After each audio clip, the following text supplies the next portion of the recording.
Hello, my tinklers.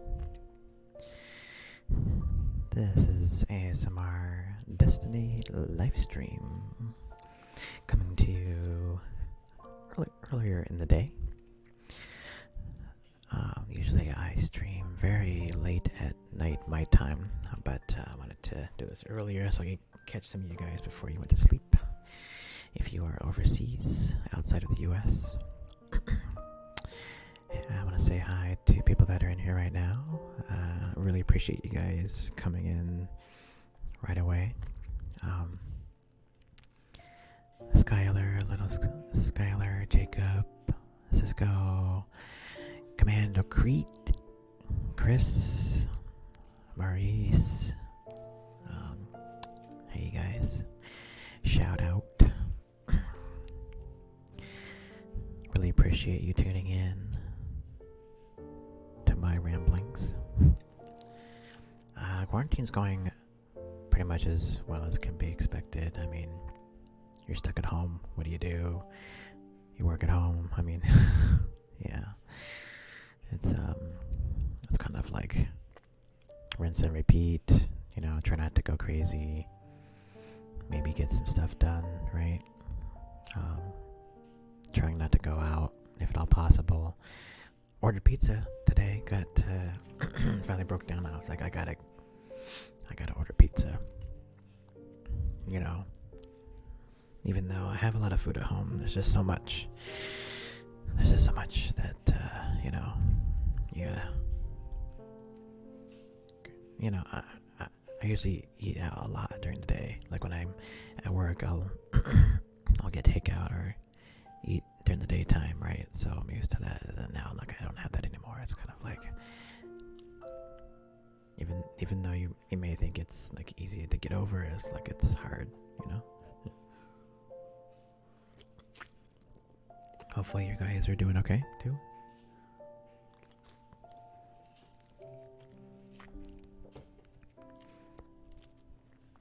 So for this stream, I'm going to be continuing. I've been talking a lot about behind the scenes of Bladerunner 2049.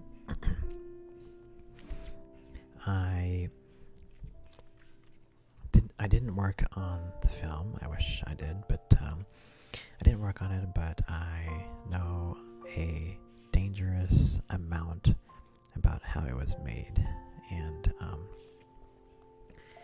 I don't know how I know that, but I know that. but yeah,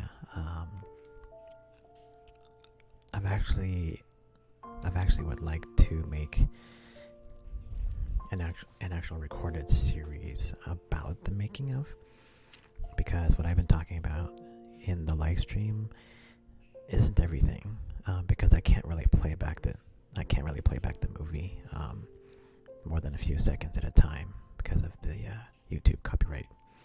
So I really want to talk, you know, I'd love to talk about more like about the cinematography and the camera movements and the framing of scenes, and I can't really go too much in depth on that without actually showing you what it looks like. So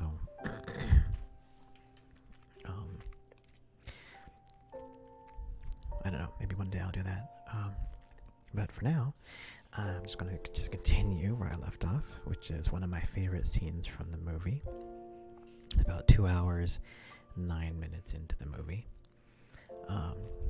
When Deckard is captured and he talks to Wallace, which is the most powerful man on Earth at this time period.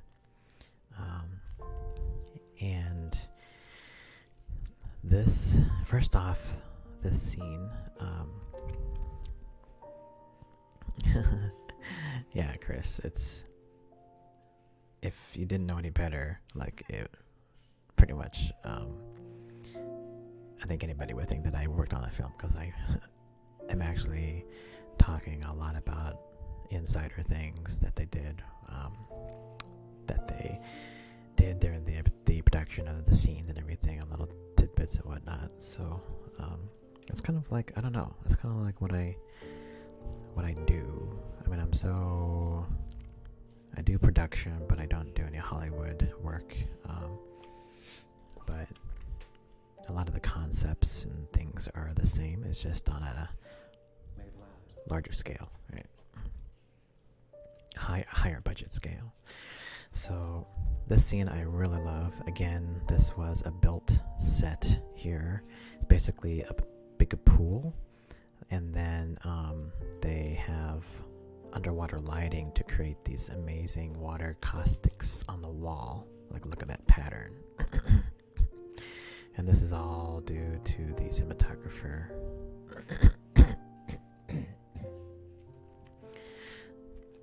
He pretty much created this lighting setup in this room, which is basically like Wallace's office. Is this like little island platform with these stairs, and the stairs actually go down through the floor, and it goes into his assistant's Love's office. So it's like a really cool kind of design. And the cinematographer, his name is Roger Deakins. He won the Academy Award for this film, for Bladerunner 2049, and then he won again for this year for 1917. So, but he's been doing movies for decades, and he just won the Academy Award like 2 years ago. So anyway, so yeah, it's really cool little water caustics texture going on here on the walls.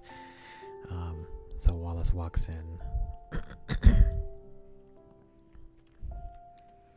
If you've seen the movie, you'll know what the scene is. If you haven't seen the movie, I'm going to explain it.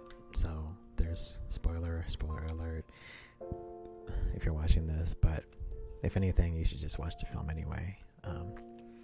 So, hey Danny, welcome. So this entire sequence here with Deckard and Wallace, I think so it's awesome in a few different ways, and it's one of my favorite scenes for a few different reasons. First off, I think the acting here that Harrison Ford does, he doesn't actually talk in this sequence. It's all just the acting on his face. So he doesn't talk in this scene except until like a little bit later on in the scene. So first off, you see him reacting to where he is, who this guy is that's talking to him, the reveal of this skeleton head that Wallace has. Like, this is just some amazing acting on Harrison Ford's part. So that's one reason why I really love this scene, because you can tell what he's thinking just by looking at his face without any words. So that's always really awesome. The other part is the lighting that Roger Deakins created for this set, and you'll see why it looks cool here in a second. So Roger Deakins created this circle of lights above the scene, and it actually just circles around and around and around.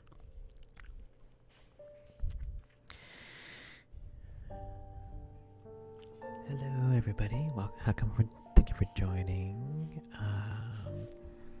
Hi Maria, welcome. I'm glad I'm making this a little bit less more comfortable for you. And hello, my other visitors from overseas, which I cannot pronounce your name, I'm sorry. I'm just doing some in-depth behind the scenes on Blade Runner 2049. And so, yeah, during this sequence, the lights actually rotate around and around and around from light to dark. And they actually use that in the scene here. As you can see, not all the time is Harrison Ford's face in light, right? And that's what I really like, is that, you don't always have to see what's on the person's face to know what they're thinking, even just the body language, right? And so, like, the light will go, I can't really show it too long of a, but you can see the light coming in. Here you go, it's getting brighter here.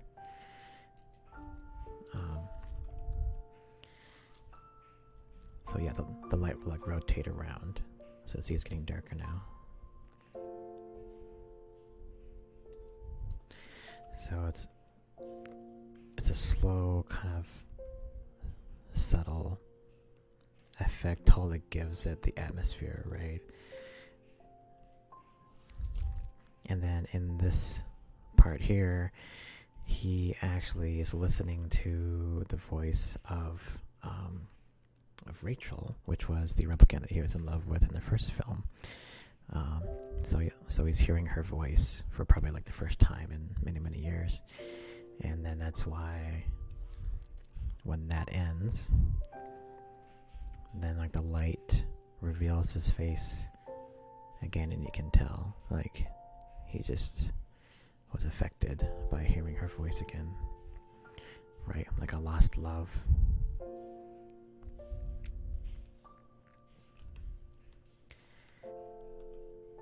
And then here comes the money shot of, so they actually show a clip of her, like him remembering Rachel the way that he first met her in the first film.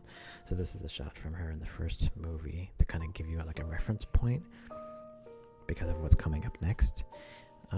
So for people who have not seen the original film, they put this shot in here to kind of show you visually what he was remembering, right, of what she looked like.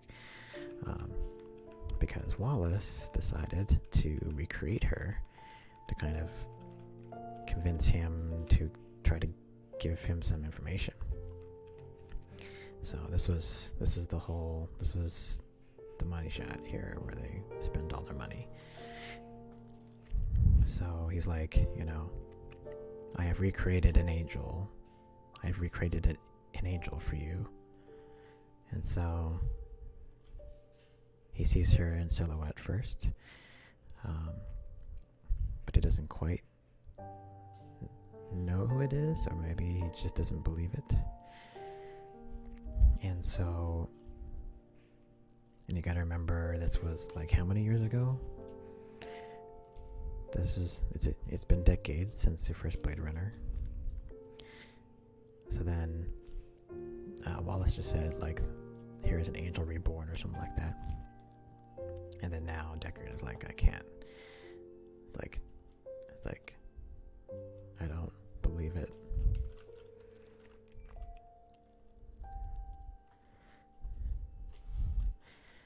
I have to keep pausing this and fast forwarding and stuff so that YouTube doesn't shut down my stream.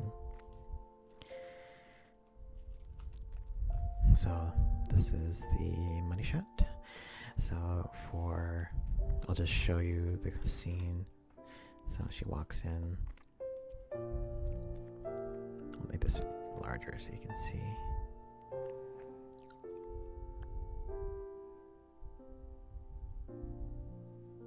This is one of the most, so for me, I can always,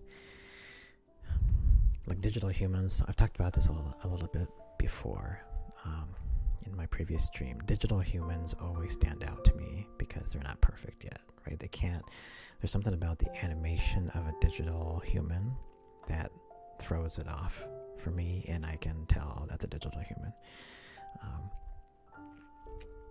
The way that I would say, the way that they did Rachel here is probably one of the most realistic depictions of a digital human.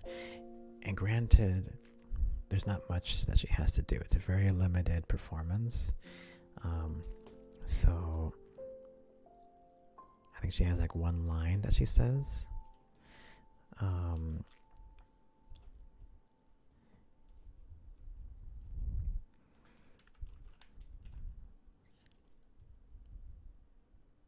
Like, this is really good stuff. Like, the animation on her face is really, really well done.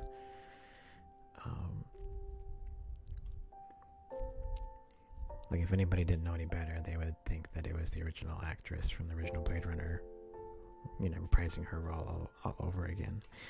So you can see a little bit of tears. Like, the eyes are great. Like, yeah. I think she says like one line. I don't remember what it was, but so yeah. And then at the end of the scene, Deckard says, "You pretty much got her wrong. Her eyes were green."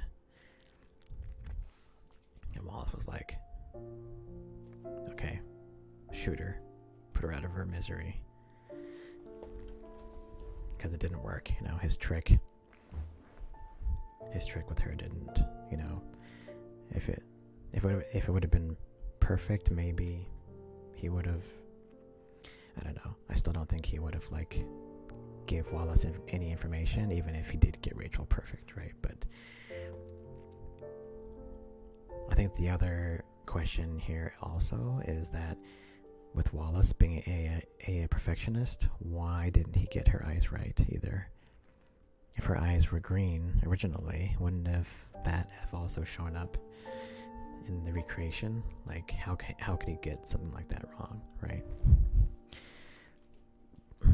Yeah, Sean Young. Yep, that was her name. I'm not good with names, so.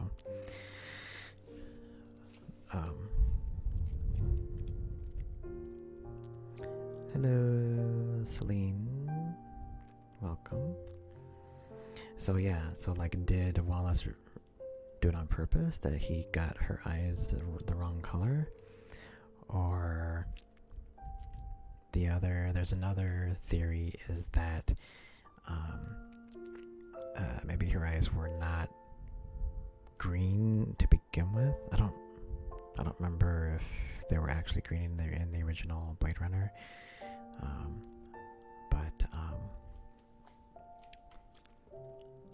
But maybe it was like another, almost an insult, right? Because Wallace is such a perfectionist that like saying, "Oh, her eyes were green," is more like an insult to him because she wasn't perfect, right? And Wallace would totally pride himself on getting it perfect.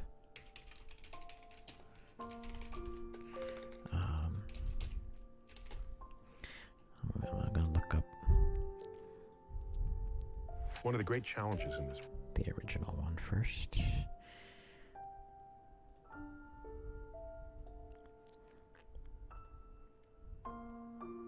So this is when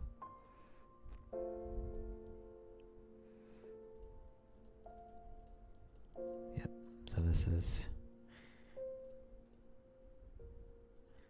a clip from the original.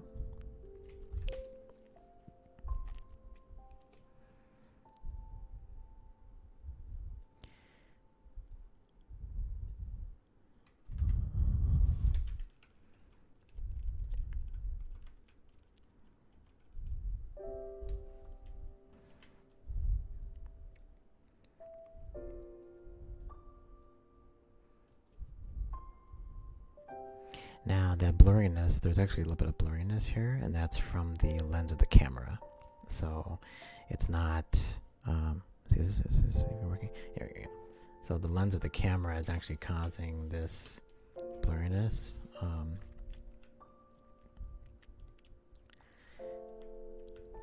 Let's see if there's another good shot of her from a similar angle.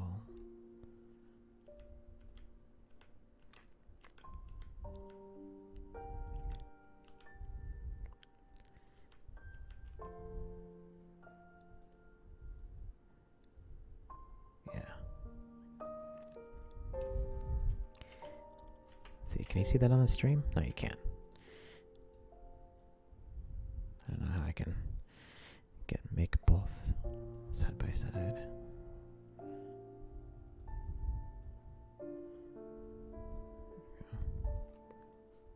There we go.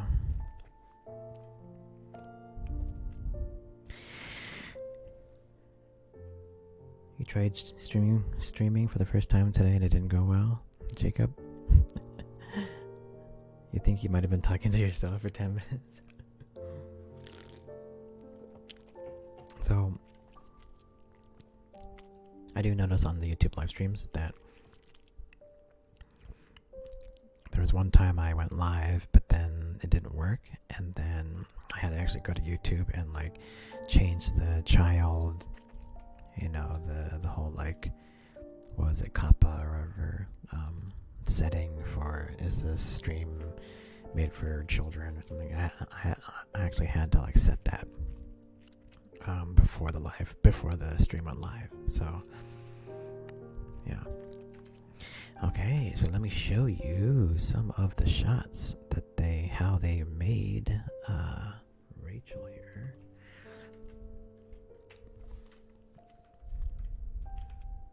I'm pretty sure that they took so they had like Shan Young come in and they did like a digital scan of her head.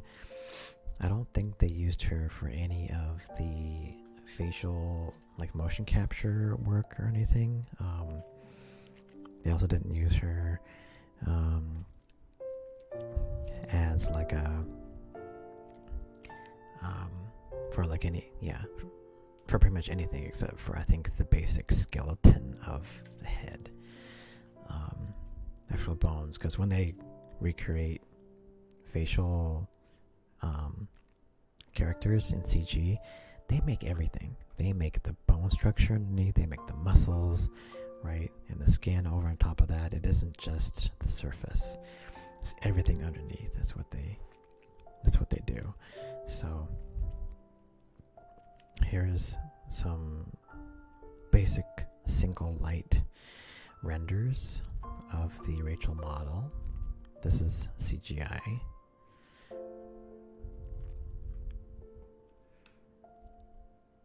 Like her eyes look pretty lifeless here. But it's basically just, it's a harsh light, right? So you got a single light on the side, and then they're putting this harsh light on the model. Just, it's almost like gonna expose any flaws in the model, but it is really good. I mean, you can zoom in here a bit. You can see like the detail that they put on her. Even the little hairs, the little what I call it, fuzz hairs and stuff on the model here. You can see. Let's see, I can zoom in more. You can see the little tiny hairs on the model.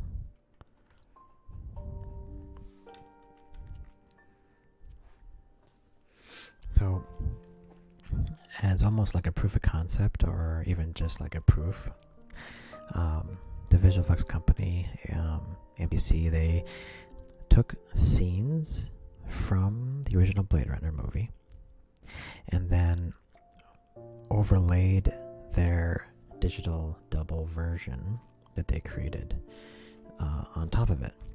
And they actually did it. It's not just still shots. It's actual animation. So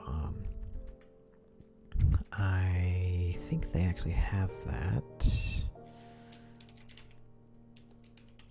I think they actually show that on the breakdown here. Let me see.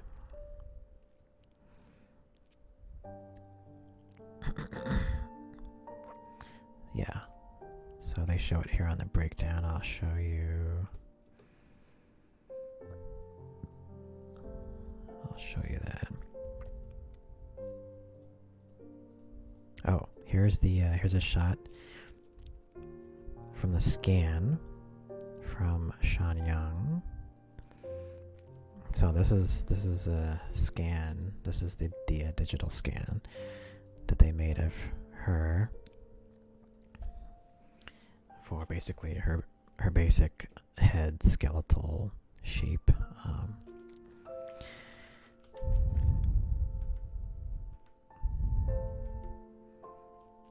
And then, yeah, so here's the double that they use for the scene that has, they always try to find someone that has similar features as they can for their doubles. Even for like stunt doubles, they also try to do that too. But especially for this particular shot, they always try to find a double that can stand in and be very similar to the actress that they're trying to portray. What part of America am I from? I'm in Washington State.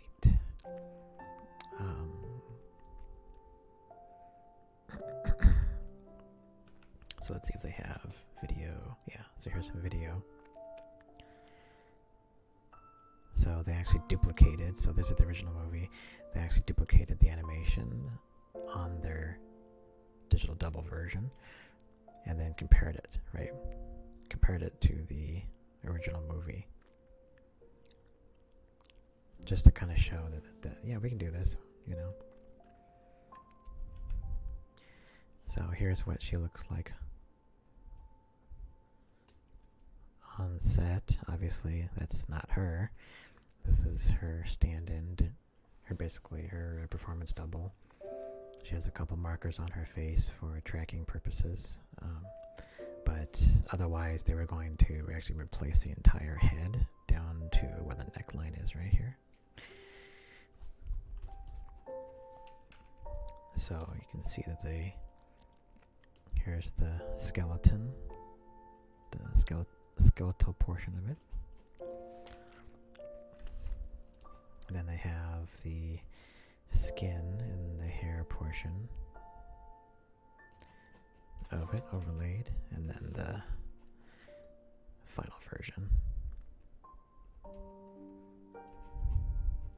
And then all they have to do is kind of like track the head with the body, right? As the body moves, as the body moves around and stuff, right? The whole, the neck and the head are being tracked onto the body, so they don't so they both don't move around it independent from each other. Otherwise, that would obviously look fake.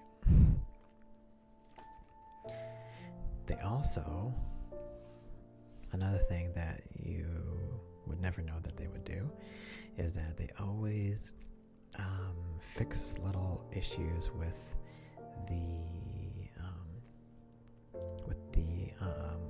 costumes. So let me see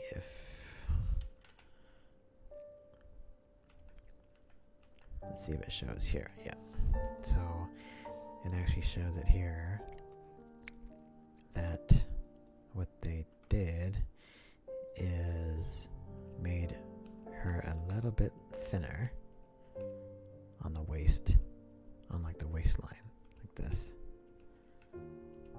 See that? For the final thing.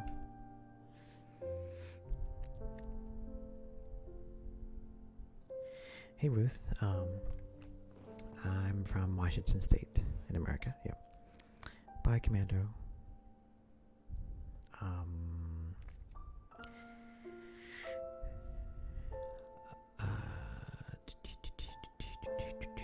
Jacob, have I ever watched Akira? Yes, I have watched it. A long time ago, though. I actually need to watch it again.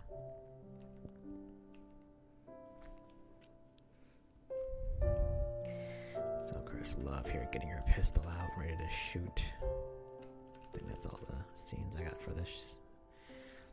But, so yeah, like, I think this was even more well done than I would say, like, I would actually compare this to like the Princess Leia shot in Solo. At the end of that, was it Solo? No, it was Rogue One. In Rogue One, at the end, right when you see the young Princess Leia, I would say this was even more well done than that one. The Princess Leia shot in Solo looked too smooth to me. Here, let me show you that one.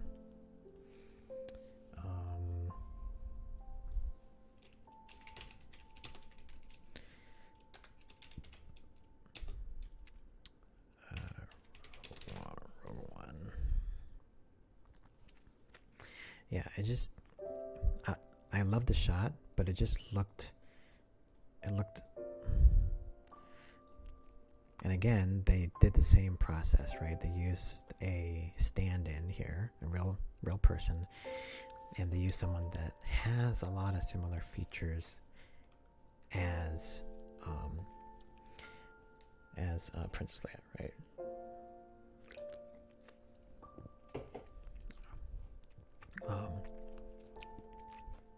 As Carrie Fisher, so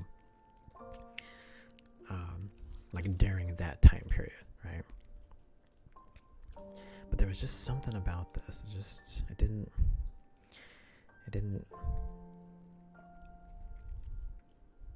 like, for some reason the lighting, something was just off, I felt, with the light. Right? There's just something doesn't quite look right here. I think just with the whole face, right? There's just something off about it. And it's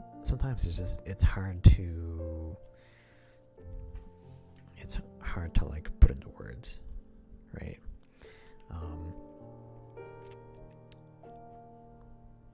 So, and this was done by ILM too, right? They are the #1 visual effects company, so to have like MPC do this kind of work on someone again who, you know, Bladerunner came out when, right? 80s, early 80s, something like that. Yeah, it's like too smooth. Yeah, Josh, it's like too smooth. The light's not quite right, you know, on there. Yeah. The animation also with the mouth, right? It's just a little bit off. This one though just looks pretty much one of the best. I would say this is clearly past the uncanny valley, for sure. So.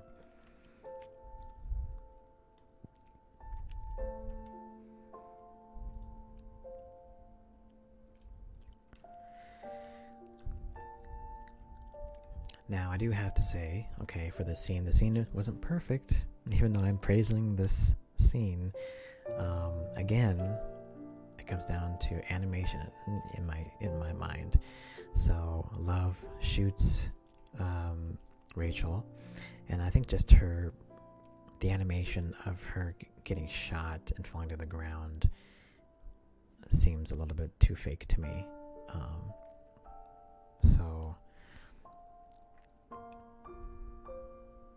I don't know if that looked fake to you, but it just, yeah, it didn't quite look right to me. Again, it's like too smooth, right? It's almost like they gotta take out some, you know, like stop smoothing out your keyframes and just give it a little bit more roughness, you know. But yeah, the lighting too in this scene, granted the lighting in this is dramatically different than the Leia scene as well. And I watched that in like the biggest screen possible too, so I saw how it looked like on the big screen, that Princess Leia shot, and it was, yeah, it still wasn't quite right. So boobies, okay, trying to skip over the boobies. So I did talk about this scene previously before, so I'm going to skip over to the scene now. So Deckard he's going to be taken to, I guess, an airport or something, like a spaceport, and to end, Wallace was going to take him off world to be able to like interrogate him for more information. So he's being escorted by 2 other vehicles, and they have to actually go over the seawall. So they go over the seawall.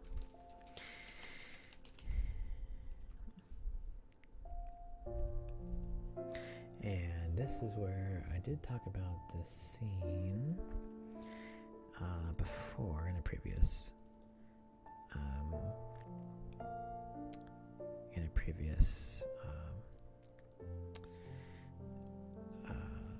live stream, but actually I have some behind the scenes shots here from that previous Joy that I can show you, that are pretty cool. So these are some concept shots from that scene where Kay is walking down this railing, this path, and then he sees the holographic Joy come in. So I guess this was an early work in progress concept of that scene. Then a little bit more fleshed out version of how these ads would like appear on the landscape. And then a more developed scene about closer to what it actually looked like on film. So he sees his holographic girlfriend. I would probably use a better soundtrack for this live stream, but I do not want to get copyright infringement, so I'm using audio that I have licensed already. Just relaxing too. So another like work in progress kind of scene about how Joy's ad would look like on the billboard.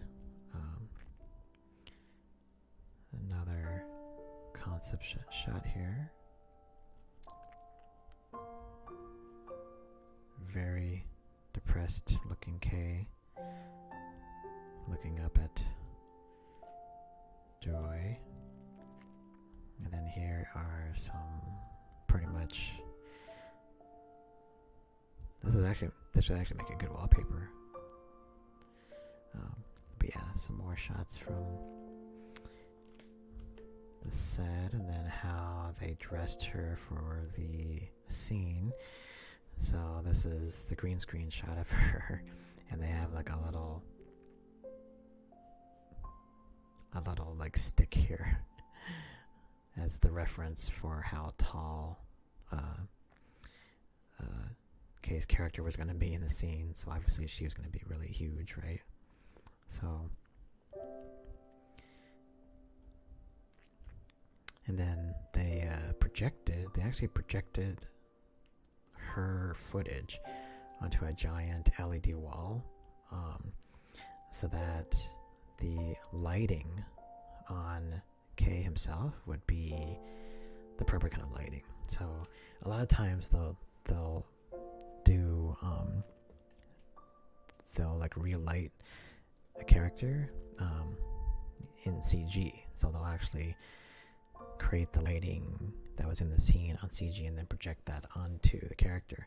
But in this shot, they actually had, like, so here's, like, you can see like the lights up here from the set, and like the beams and stuff right here, and then here's the LED wall that's like projecting this like pinkish light, right?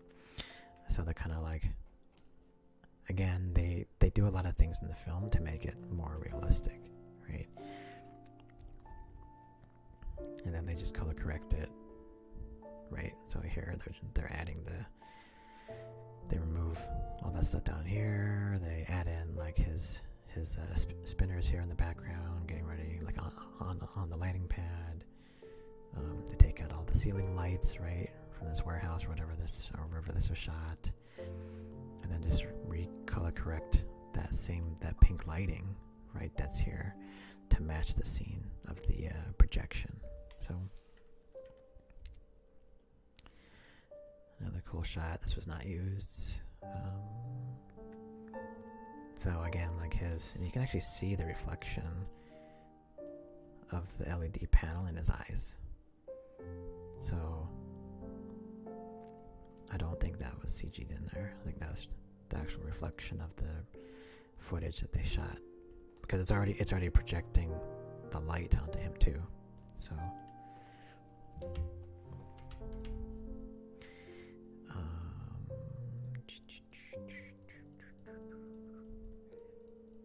if I can go back to that without showing you boobs.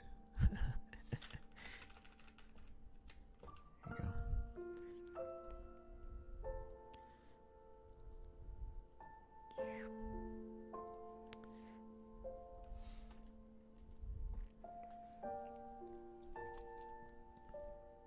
So again, like, her finger is in the appropriate place because that's where they put the little stick when she was shot on green screen.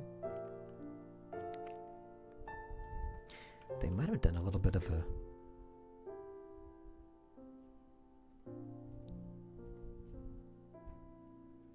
I think they actually moved her whole body forward and back. Once she points, then she moves everything forward and back.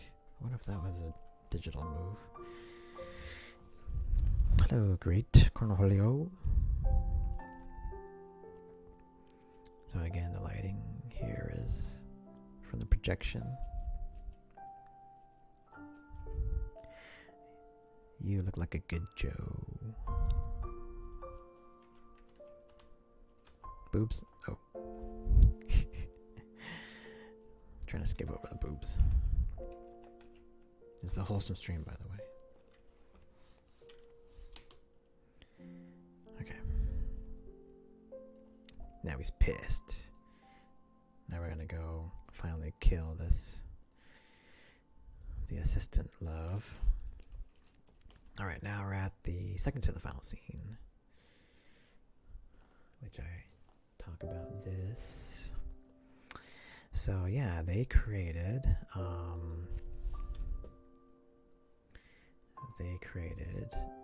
a pretty much like a huge dunk tank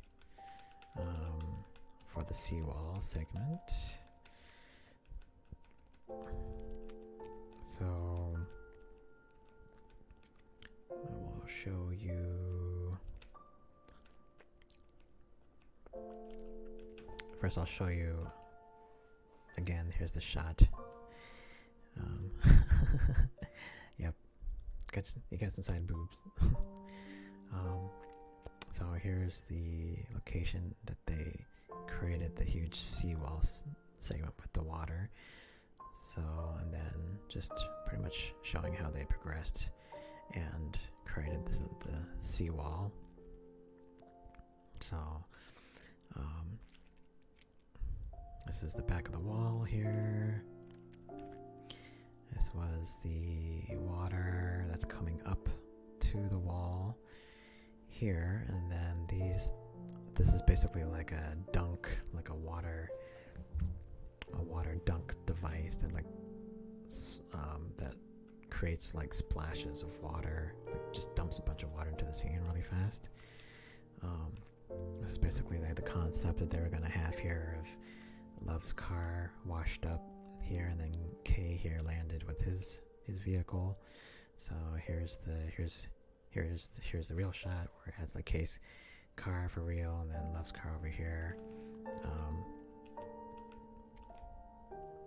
And then here's like, so they used these cranes with basically these barrels on here, and then moved them back and forth to create waves. So they basically put those into the water and moved them back and forth to create like waves in the water, almost like their own kind of wave, like that. Oh, yeah, their own kind of wave thing. Hello, Sheena. So then here is the night where they shot the sequence. So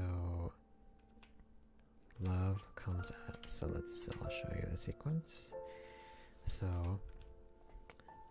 Love is taking Deckard to like this spaceport or something, and then they get shot down by K's police vehicle.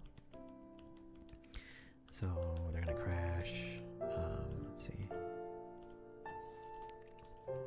So they're gonna crash here in a second. Hey Sheena, we're doing good. Okay, here's the crash.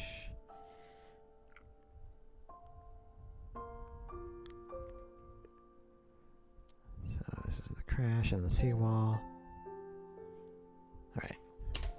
So an hour crash right at the seawall. The water is like crashing all over the vehicle. Hey Ruth, why is it sad?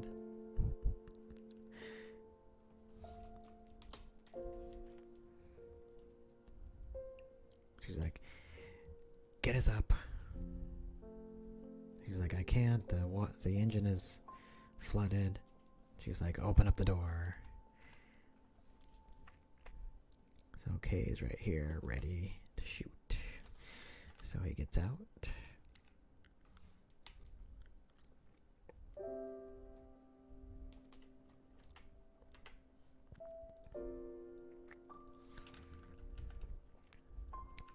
This is Love's gun that she uses. It's a very cool gun. It's a double barrel kind of gun. Very cool prop. So this is all of them saying how the scene is going to turn out. Harrison Ford just looking at the camera. This is handcuffs. So this was their probably digital or stunt stand-ins that actually performed the scene of them fighting each other. So I was going through here before that anytime that there's a light source in the scene, it's almost always augmented with additional light sources of the same type. So in a movie, usually you need more light, because you're using a camera, you need more light. So while it just looks like that there's only, these kind of lights on set, there's almost always additional lighting here going on, and you can't tell because they already established the motivation for the lighting already. So the motivation of this light is the light from the car, right? So just add more. The motivation for this yellow light is right here in the back. So if they added more yellow light in the back, you wouldn't think anything of it, right? You think it's normal. So that's how they do it in movies, or how you should do it in movies, is that you should establish the motivation for your lighting, and then the audience will think nothing of it. But if there's like some other light over here, like a purple light or something like that, it's like, where the hell is that purple light coming from, right? There's no establishing location for that purple light that's coming from the other side or something, right? So yeah, that's why you always have to establish your lights, and then after that it's kind of like you can do whatever you want. So here's the knife prop that Love uses in the scene. Also very cool. And I think I mentioned that I'm pretty sure that these two are the stunt doubles. So these two are the stunt doubles for this scene, so they're not the actual primary actors. So this is actually when Love comes out. Then she opens up her knife. Wait, no, she kicks him first. Boom, right there. Boom, again, misses. Kicks him again. Kicks him again. And then smack a couple times. That's probably just the same shot over, twice to make it look like she hit him twice. I think it's just a different camera angle of the same hit. So it's like, let's see if that's the case. Hit it. Yeah. So that was probably the same hit, just from two different camera angles. A little sneaky there. I caught ya.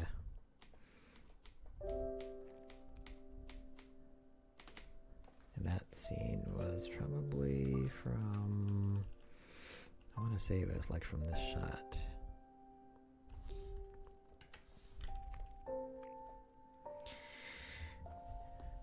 Hey Jar, you lost your Epic account and PSN? What happened? Did you get hacked or something? I was gonna say, these behind the scenes shots are, yep, so there's the knife.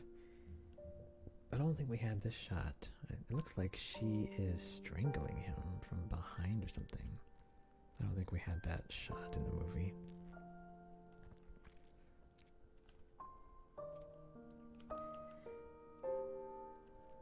Okay, and then we have the last shot where Kay, so well, before we get to the last shot, I mentioned before that Love's character, I really love her character because because she's a replicant, her emotional state is very immature. It's like a baby, because the only thing that she has really known is growing up in the confines of like the Wallace Tower, right? And Wallace is like the only real other being that she has interacted with, and so she hasn't had much way of like emotional growth or like maturity. So when she does something right, her emotions kind of like come out uncontrollably, right? And it shows in multiple scenes previously from this, where she kills someone and then you see like her like tear up and cry afterwards. I'm gonna call you Donchi.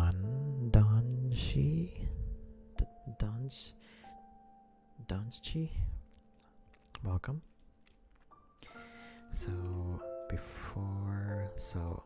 there's her other knife, and she stabs him on the side and twists it a little bit.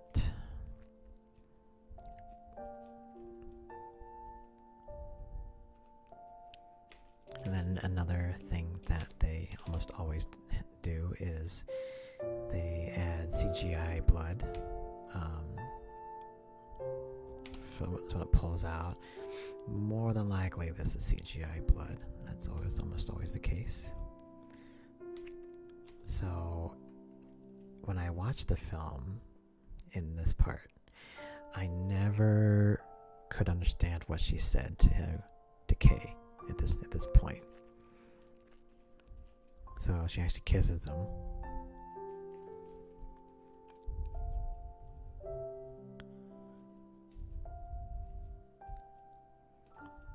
And then she says, "I'm the best one." So I actually never realized what she said, even after watching the film for like a dozen, well, probably after like the fourth or fifth time of watching the film, I finally figured it out because I turned on the subtitles and I figured out what she said. And she says, "I'm the best one."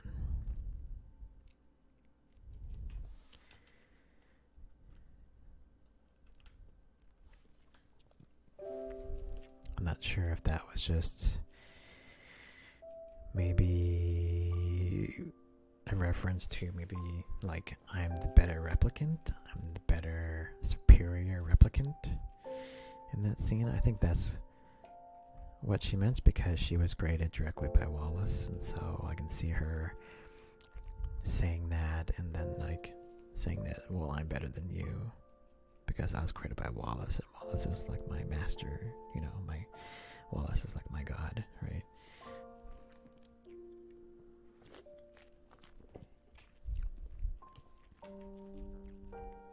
And then we have Love swimming back. And then Kay comes in at the last second and then strangles her to death.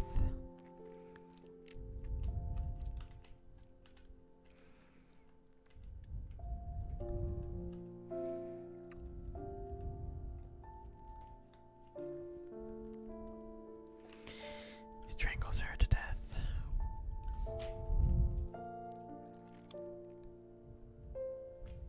Which is always interesting because I wonder why replicants can't breathe underwater. Why do they even have to breathe anyway? They're robotic. Granted, they're made to be human, but like, why even have that limitation for these kind of type of robots on Earth? So Deckard and Kay come up while the other vehicle finally and conveniently drowns underwater at this time. So this is where the scene ends. They're pretty much like right there. But then we get this really cool shot. That was a promotional shot for the film of almost like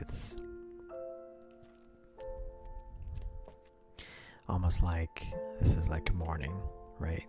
Generally in a movie, like they would have kind of like this morning scene. I wonder if this was like cut out or something too. This would have been a cool shot to have. No, we just get the promotional shot of it. And then we get to the last shot. And so now it's morning. In the scene, just like what I said, they always skip time and now it's morning. So now Kay brought Deckard to this lab where it has his daughter, and I also talked about this in a previous live stream before, but I will show you this one because this one also has some cool things to show about how they made this shot. So here is the behind the scenes shot of that exact scene. Let's see, I think I actually have the final shot here. Yep. So as I mentioned before, they have have a real spinner here, and then they put the snow here for real. It's not real snow, but it's fake snow. Everything is lit up by all of these. I want to call them space lights. I forgot what they're really called, but they usually use these to kind of like uniformly, to kind of like act as like an overcast sky when they want to film like an outside looking scene. And this was basically just a curtain.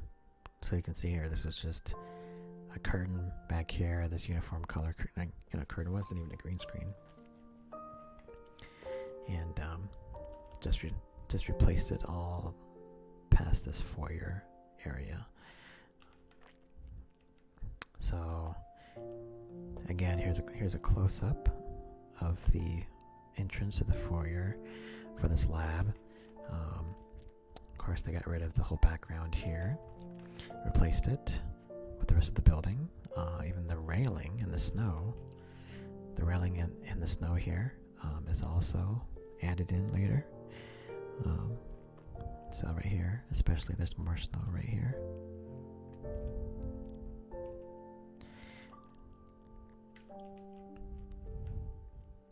So they probably shot this over. They probably shot this multiple times because I think the snow here was too much. So they probably reshot this without the snow for real, and then added the snow in CG. So the snow is CG here in this sequence. The reflection of the front of the building is also put in post. Obviously, there's the proper reflection is not here, and also the title of the building, the name of the building is also put in post too. So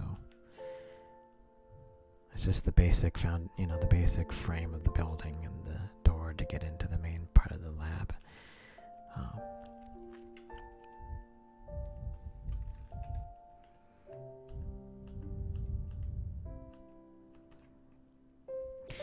And then do I still have the horse prop? I showed this before, but I have the actual horse prop that they use. This was the wooden horse that they use in the film. And this is a resin cast. This is actually made out of resin, so just like what they would generally use for an on-set prop.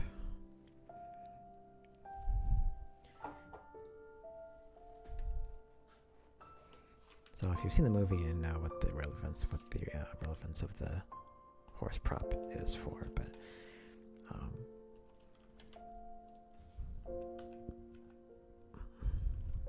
yeah. So here's another shot of the before and after. So you have the railing here is put in with the snow. And of course all the background, and then color corrected.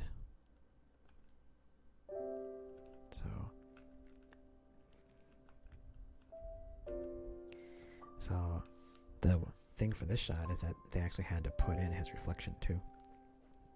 When he walks up to the glass, the reflection also has to be put in CG.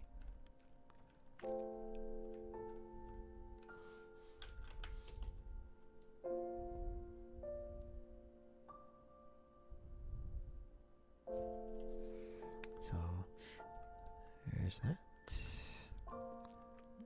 And this was the end. That was pretty much, this was the last shot that Harrison Ford shot. So they're celebrating his filming of his last shot, last scene.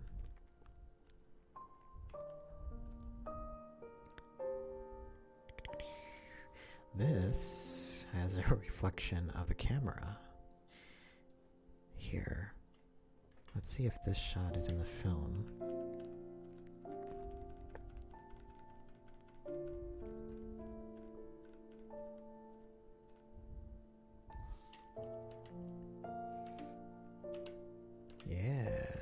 this is in the film.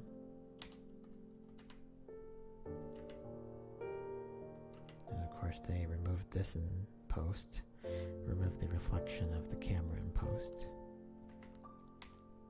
But yeah, that's the exact... This is probably a shot from the camera, a raw shot from the camera.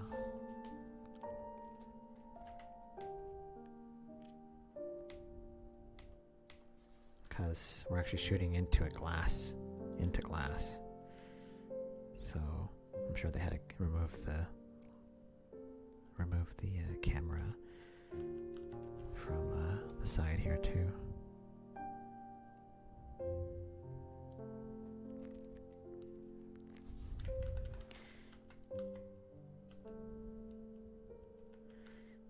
So they always have like a wrap party and everything when they're done shooting the last scene, of course. So, because making a movie is hard to do. Very hard to do.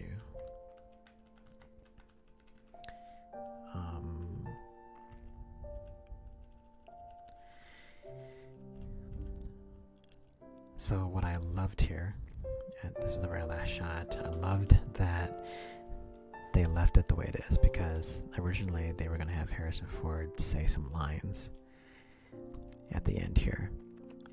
And I'm glad that they didn't. Because again, you don't... What is there really to say, right? Like everything that you needed to know was on his face, in his body language and the way that he acted this scene.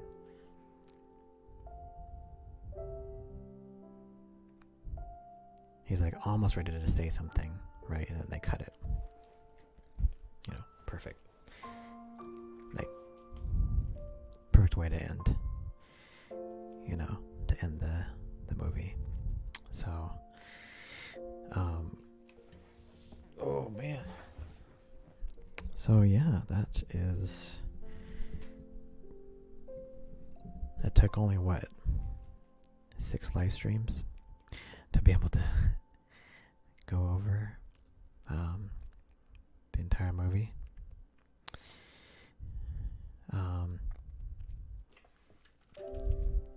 This was the scene I didn't really talk about at all. When Kay visited the daughter too earlier.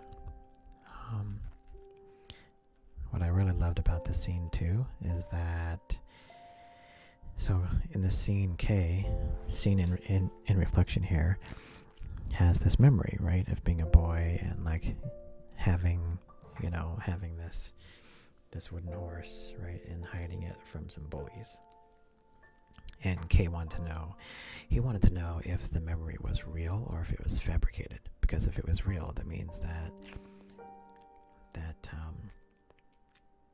like he was born from like real parents, right? He was a born replicant. But if it was fake, that means that he was just, he's just a robot made in a factory, right?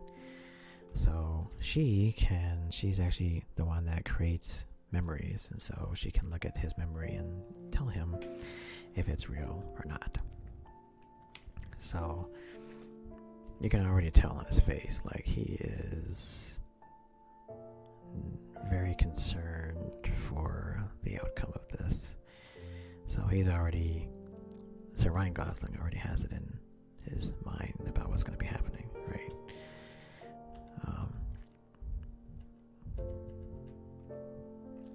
And then I don't remember what the name of the actress that plays the daughter here, but she is already tearing up, and it's not really like the scene hasn't really started yet, so you can tell they're kind of like getting ready to act, right?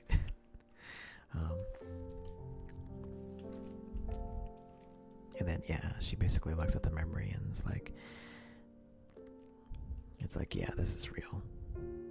It's like someone lived this memory. And it's cool because you can just see it. You can see in Ryan Gosling's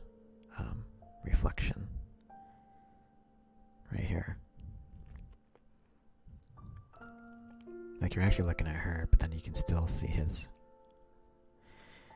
reaction to the news that like someone lived this memory.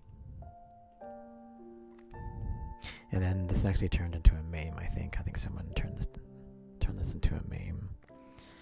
But I thought this was a real powerful moment too for Ryan Gosling's character, because this is when he realizes, right, that he was born, he was not created, right, like in a factory or something. And he kind of like starts breaking down. It's like a little breakdown here,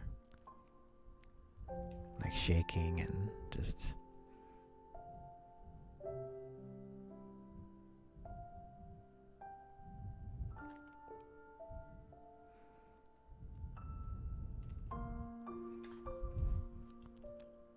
just not even hearing the sound, you can tell it's an intense, like potent scene. Because like what this means for him now is that he is no longer just a normal person. He's no longer a normal replicant. He is gonna be hunted. Right? Like his life is changed. He doesn't even realize. Like he looks at his hand, he just doesn't even realize what he is anymore. Like he's real.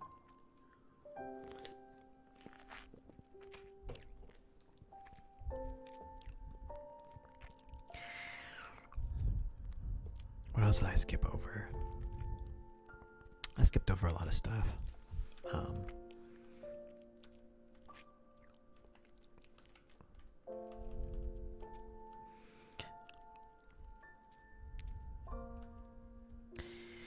I'm tired though. It's 3 o'clock.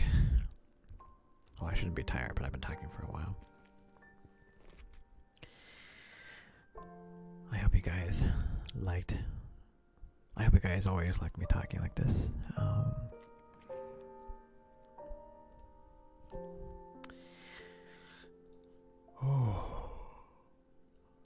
gotta actually get some stuff done.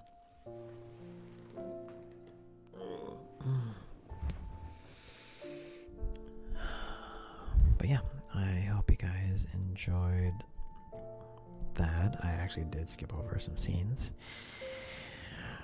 But as you can tell, I can talk in depth about this movie. So maybe I'll do one more live stream and talk more about the scenes I missed, and then I would like to move on to maybe 1917 or Tron Legacy. Probably Tron Legacy. Tron needs some love.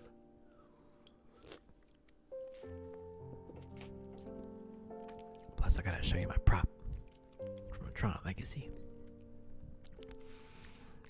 I have a really cool identity disc. So,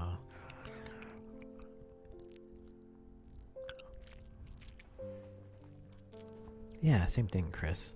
It's like I don't understand why in futuristic movies that they would get broken if they learned they were clones or a robot or something.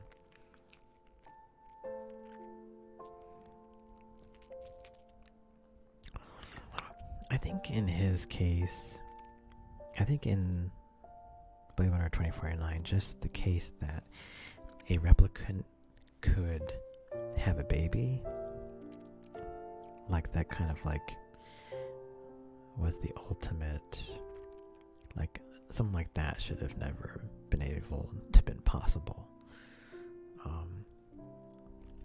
So, and that's what Wallace in the movie was also trying to achieve. He wanted to make a replicant species that could also replicate themselves by having babies. So, by themselves. So, yeah.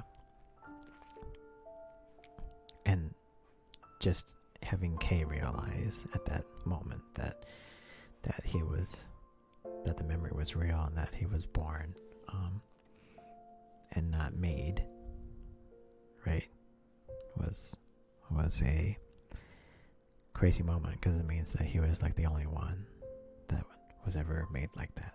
So, and it also meant that his life was going to be really freaking hell afterwards. So, yeah. But yeah, like, hell, I would love to be a clone or an android or something. That means that hopefully I wouldn't age, or hopefully I would have a longer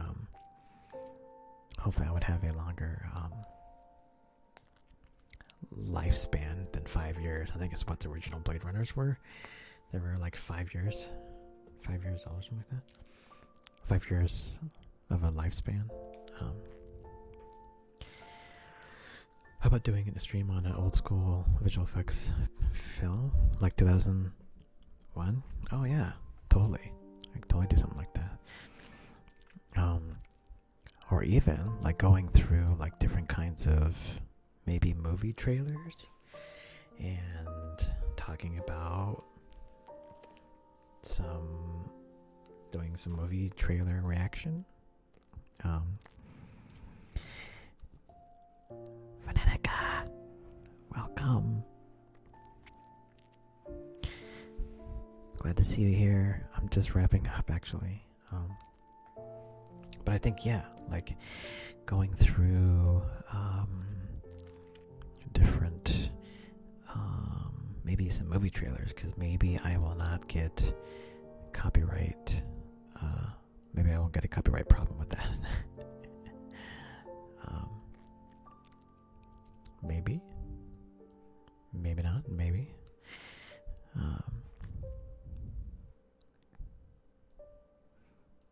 I guess we could try it sometime. Try a movie trailer. I wish there was like some better movies out. You know.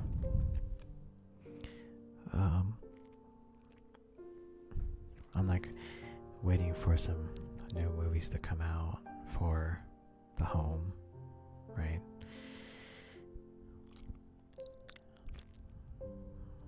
Actually, let's look at some trailers right now. I did want to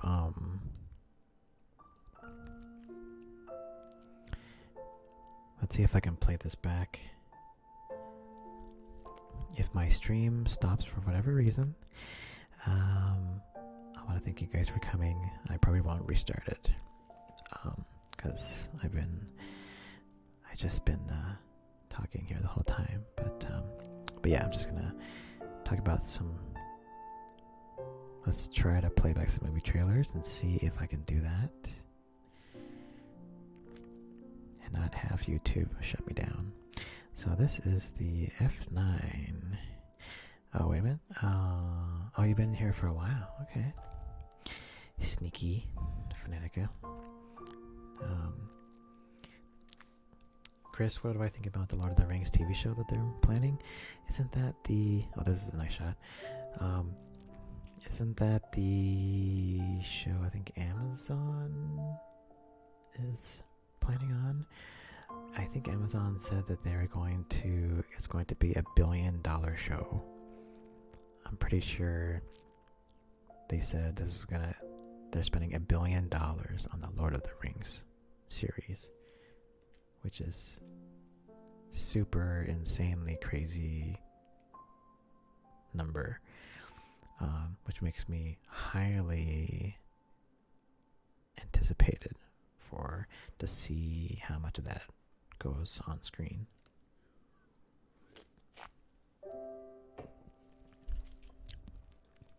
So when they spend that kind of money, some unprecedented amount of money on a series, like, I'm going to expect some big things.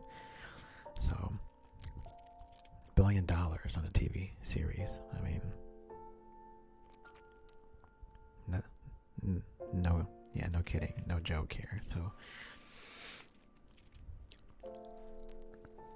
all right, so we got some F9 action going on.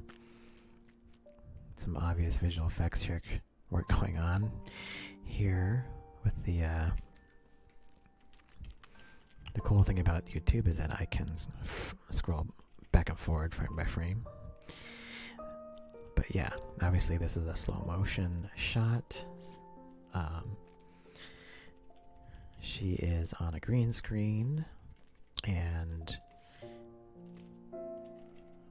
could be even just a digital double all the way through, and digital cars. It may not even be a green screen. It may not even be a live shot. It's probably a fully digital shot, especially here when she moves over. It's almost a little bit too smooth when she gets hit. So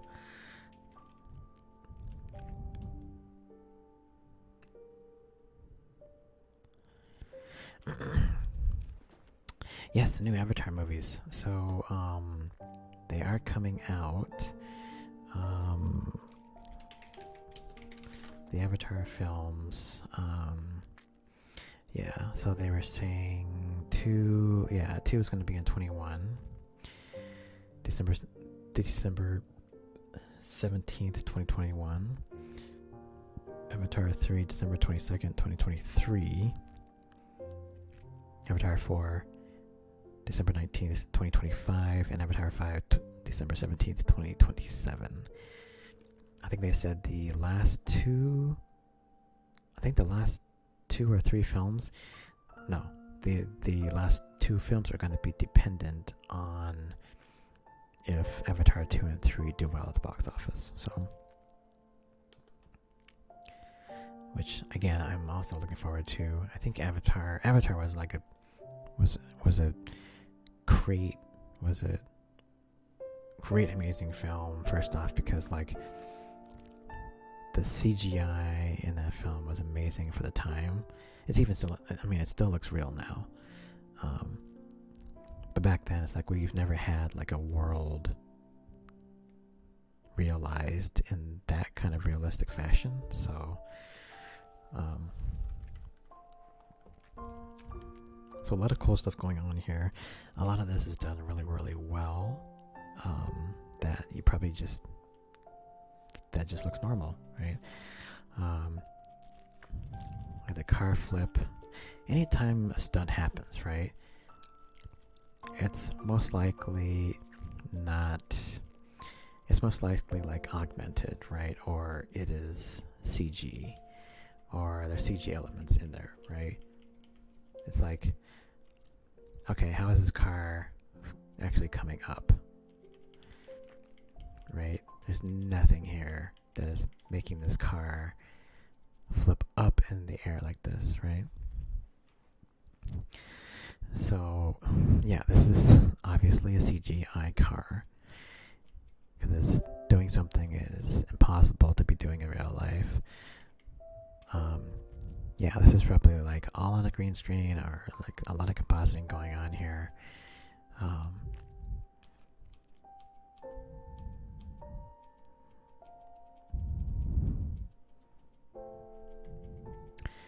What is that? That's kind of a weird... Oh, that was the left tire going underneath the car? That's a little weird. It's really hard to kind of like break down like shots anymore because like they can do all these things in so many different ways now, right? Sometimes they're actually on location, sometimes they're on sets, you know.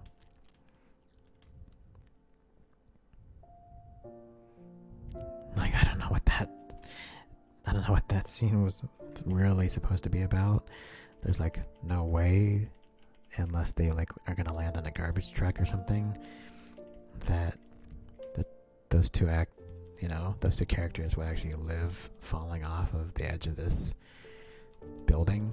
So there has to be a truck or something that's gonna drive by suddenly and break their fall. I mean, they're not gonna just hit the ground.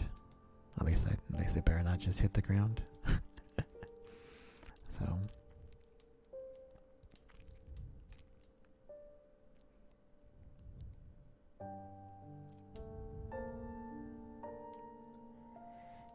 So yeah, they, because of the coronavirus, they did move the release date to April of next year instead of being out this year for F9.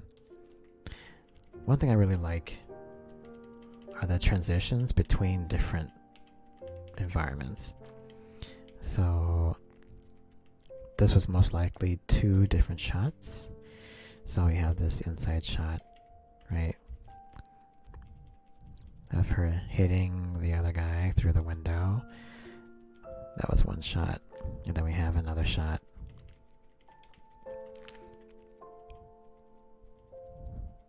of them coming out. And then you have the transition between, which is basically them putting in this, like the normal camera going through the wall, transition, which happens a lot, but it's really something that people don't really think about. And then if they are really doing this, then of course they have wires coming down and safely bringing them down to the ground.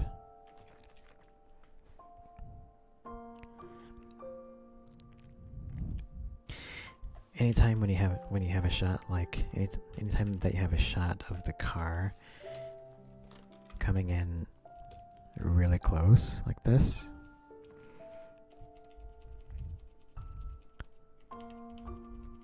like this here, usually that's CG. So the car will be CG when it's really that close. I think it's more for like safety reasons. And actually the blur on this actually looks a little off to me, even though it's just a quick shot. But that's just kind of my educated guess. They can make cars totally photorealistic, right? Anything that's not a human, they can really make photorealistic. So it's super hard to tell what's real and what's fake anymore when it comes to vehicles and stuff.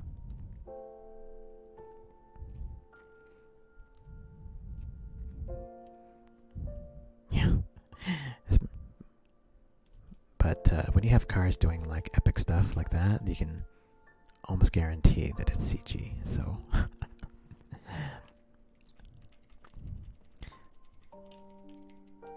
all right. So we have the car launching off.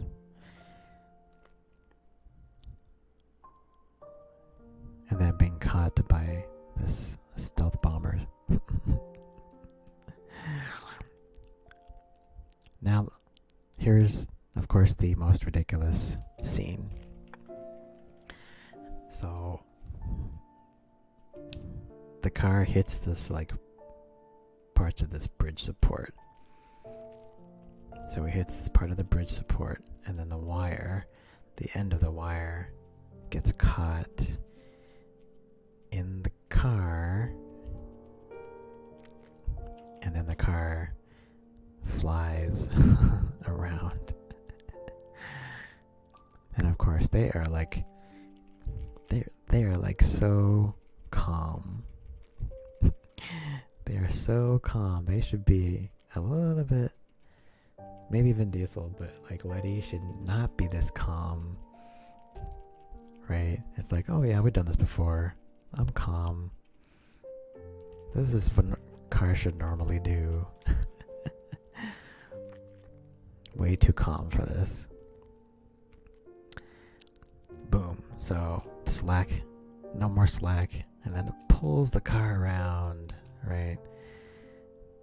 And assuming the car is going,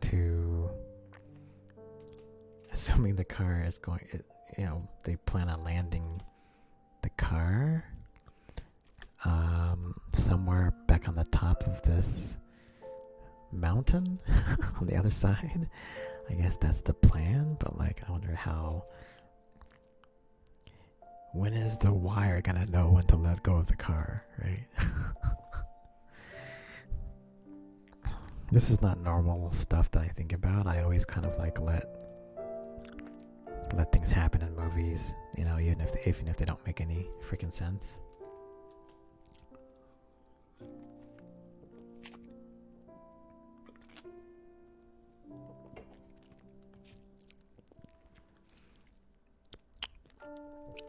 So that was F9.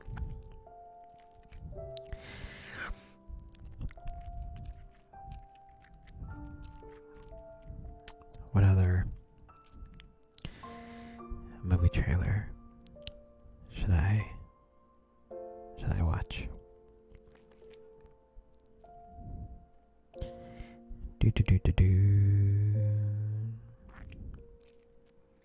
What's this Valhalla one?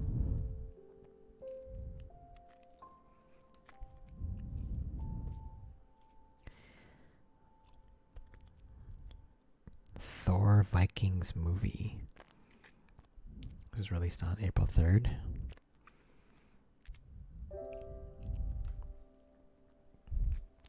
I can probably have sound on movie trailers.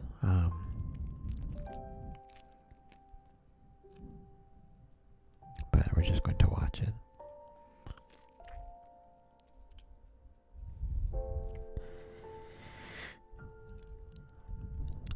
First off, it already looks. I want to say lower budget. It doesn't look quite clear to me. Like the visuals look not as clear as normal. So that's already, you can kind of tell it's not a movie from the main studios.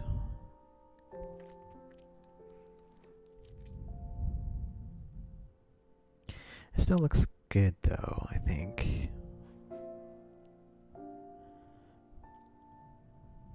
Considering what they do, I always find it fascinating what they do. This is not a Thor movie. This is Thor Vikings. This is a Thor Vikings movie. Some lower budget film. Looks like they did a pretty decent job on the visual effects though.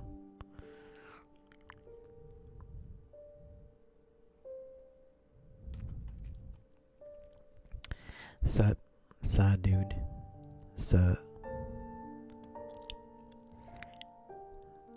Let's see. Yeah, because I was just wondering what that like big wolf was about.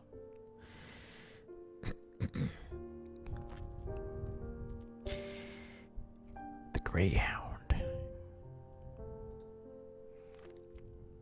This one actually looks really cool. For some reason, I always like sea movies. I don't know why. Like I liked Midway. Midway was a recent movie that just came out. Then this is another new movie with Tom Hanks.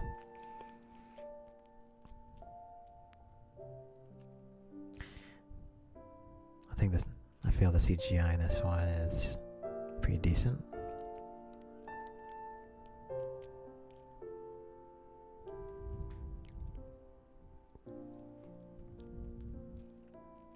Of course, I use the same font as any other kind of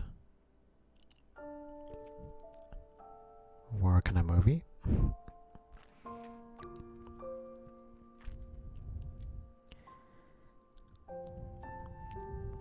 But I like those movies that have like the Hunt for Red October, right? Like the naval ships and the submarines and playing cat and mouse, you know.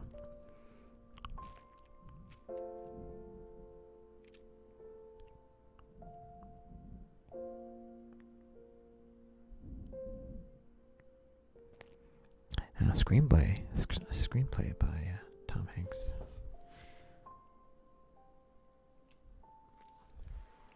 There's that submarine is gonna get ya. I remember when water simulation in movies wasn't a thing, or like it was really hard to do. Like they just couldn't make real water. It wasn't until I think what was that movie? What was that movie with like the huge wave and it had that like it had that fish boat. That fish boat that like went out to sea, and it was like this huge gigantic wave that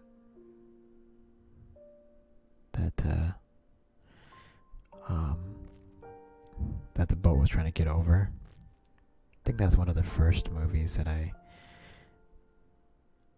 remember seeing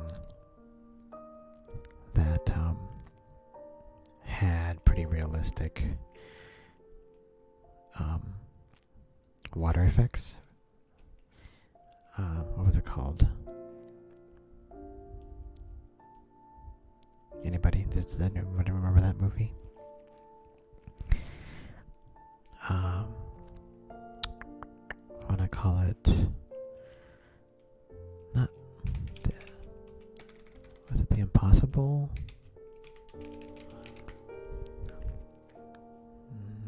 Not The Impossible. White Squaw.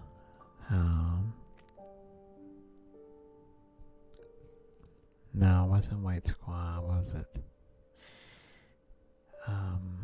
It wasn't called The Wave either.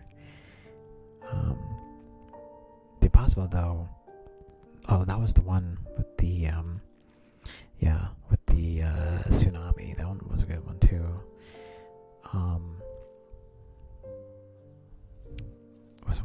What was that called? Who was in it?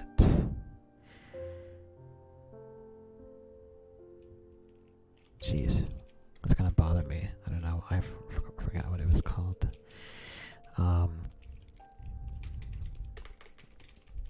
Another movie that I love was Twister. And Twister, like, I've owned this movie on multiple formats. The Perfect Storm, that's what it was. Yes, thank you, Danny. We'll look at that one here in a second. But yeah, Twister was a landmark in movie history. It was one of the first films to depict basically like realistic weather effects, and this one, specifically was weather effects for tornadoes. And this was one of the first films that kind of realistically like portrayed like a crazy twister on screen. And I think it still holds up to this day, because it's a frightening movie, the way that they portrayed it. The trailer is also really good.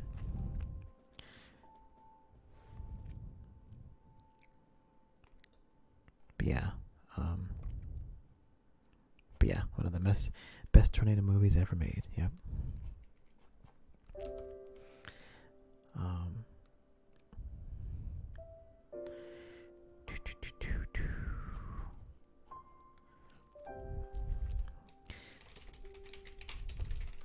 The Perfect Storm. Yeah, this was the one. The giant wave.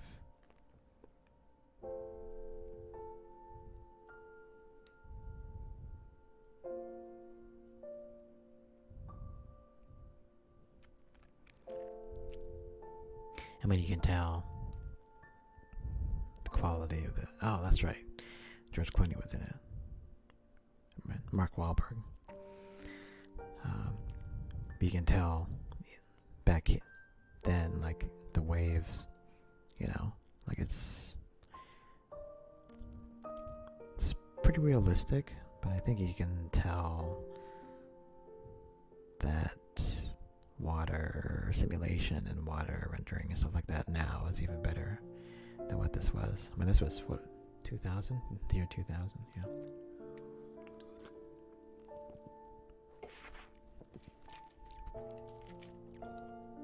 So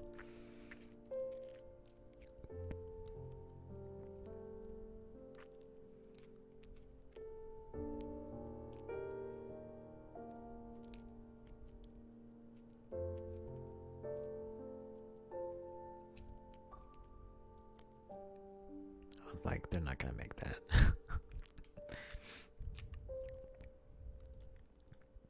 Game over.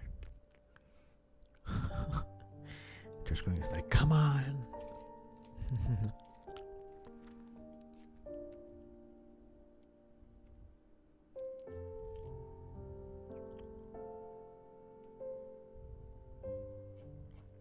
Yeah. Okay. That's cool. Yeah, we can talk more about movie stuff next time too. Movie trailers. A lot of cool visual effects and scenes and stuff from past movies. Some talk about some old school movies.